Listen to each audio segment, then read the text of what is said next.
Hello guys, मैं हूं भुवन भास्कर मिश्रा और आप देख रहे हैं मेरे YouTube channel English with Bhaskar sir. और आज मैं उपस्थित हूं स्पोकन इंग्लिश टिप्स के साथ। जी हाँ, क्योंकि बहुत सारे लोगों के दिल में ये इच्छा होती है कि मैं फर्राटेदार अंग्रेज़ी बोलूं, लेकिन वो तब हताश और निराश हो जाते हैं जब बहुत सारे सेंटेंसेस ऐसे आ जाते हैं जिसके बारे में उन्हें कोई आइडियाज़ नहीं होते कि कैसे हम उसे ट्रांसलेट करें। तो मैं उसी के समाधान के साथ आज उपस्थित हूँ।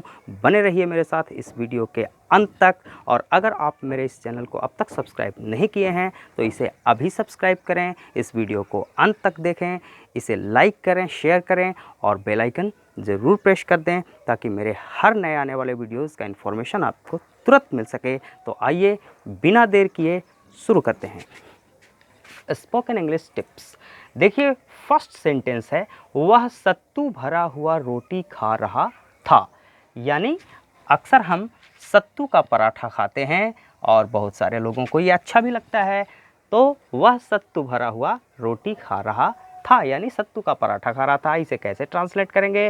He was eating. यहाँ तक तो आप देख रहे हैं बिल्कुल ही कॉमन सेंटेंस है। He was eating past continuous का सत्तू स्टफ्ड ब्रेड। सत्तू स्टफ्ड यानी सत्तू भरा हुआ। स्टफ्ड का मतलब होता है भरा हुआ होना, अंदर से फिल्ड अप होना। और सत्तू का चूँकि कोई अंग्रेज़ी अनुवाद नहीं होता, इसलिए इसे कैपिटल लेटर में लिख दिया जाता है। जिसका कोई भी अंग्रेज़ी मीनिंग ना हो, उसका अंग्रेजी ट्रांसलेशन ना हो, तो उसे ऐसे ही लिख दिया जाता है। He was eating sattu stuffed यानी सत्तू भरा हुआ ब्रेड, रोटी।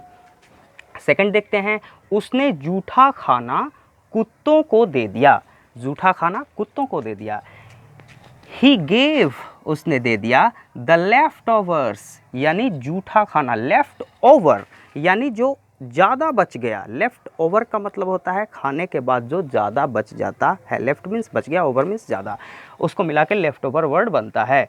तो he gave the leftovers to dogs. और ये हमेशा प्लूरल नंबर में, देखिए एस लगा हुआ है, इसमें प्लूरल नंबर में ही रहता है। He gave the leftovers to dogs, उसने जूठा खाना कुत्तों को दे दिया। थर्ड देखें, हम लोगों को बासी रोटी नहीं खाना चाहिए। ओके, बासी रोटी नहीं खाना चाहिए। अब सबसे ज़्यादा इम्पॉर्टेंट है कि बासी रोटी को क्या कहते हैं अंग्रेजी में? तो उसे स्टेल ब्रेड कहा जाता है। वी शुड नॉट ईट, हम लोगों को नहीं खाना चाहिए। शुड का मतलब होता है चाहिए। वी शुड नॉट ईट, हम लोगों को चाहिए नहीं खाना, अर्थात नहीं खाना चाहिए स्टेल ब्रेड यानी बासी रोटी। फोर्थ, मेरी उससे बोलचाल नहीं है, अर्थात मैं उससे बातचीत नहीं करता हूँ। अगर इस तरीके का सेंटेंस आपके पास आए तो आप इसे ऐसे ट्रांसलेट करें, I am on speaking terms. हमेशा इसको याद रखिए, ऑन स्पीकिंग टर्म्स आपको हमेशा बोलना है। I am not on speaking terms with, इसे भी साथ जोड़ लेना है। I am not on speaking terms with him. जैसे राम से मेरी बोलचाल नहीं है।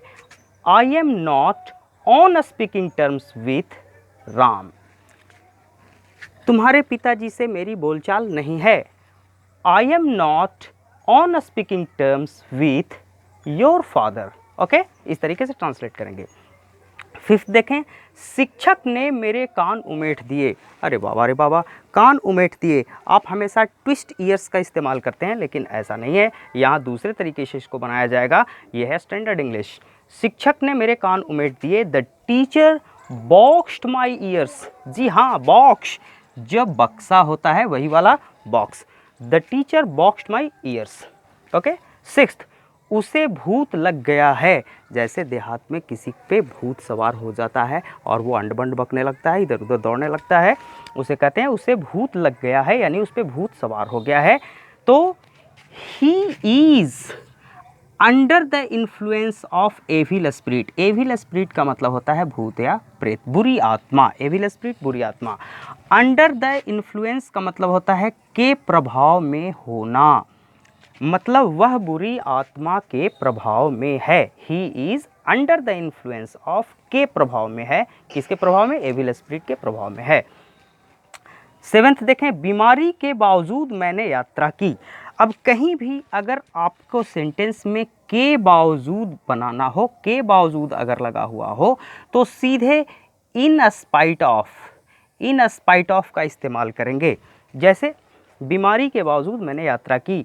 इन स्पाइट ऑफ इलनेस, यहाँ देखें, इन स्पाइट ऑफ इलनेस, बीमारी के बावजूद आई मेड अ ट्रिप। जैसे गरीबी के बावजूद उसने अपनी पढ़ाई जारी रखी। In spite of poverty he continued his study. जैसे दाम महंगे होने के बावजूद भी, दाम बढ़ते हुए होने के बावजूद भी लोग गाड़ियाँ खरीदते हैं।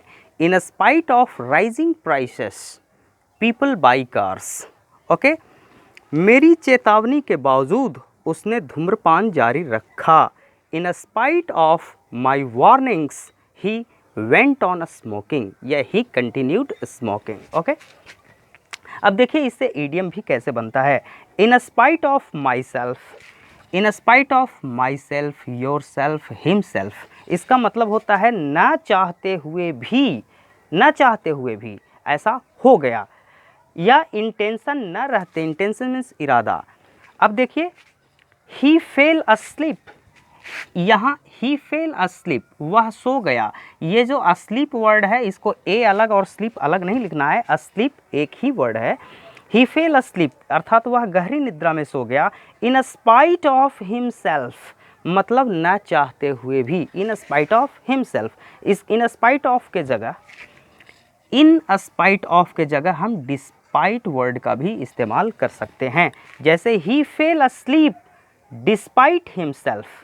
Okay, he fell asleep despite himself या in spite of himself. Second example sentence देखें। She had to laugh. Had to का मतलब होता है हंसना पड़ा, बाध्यता दिखाने के लिए इसका इस्तेमाल होता है।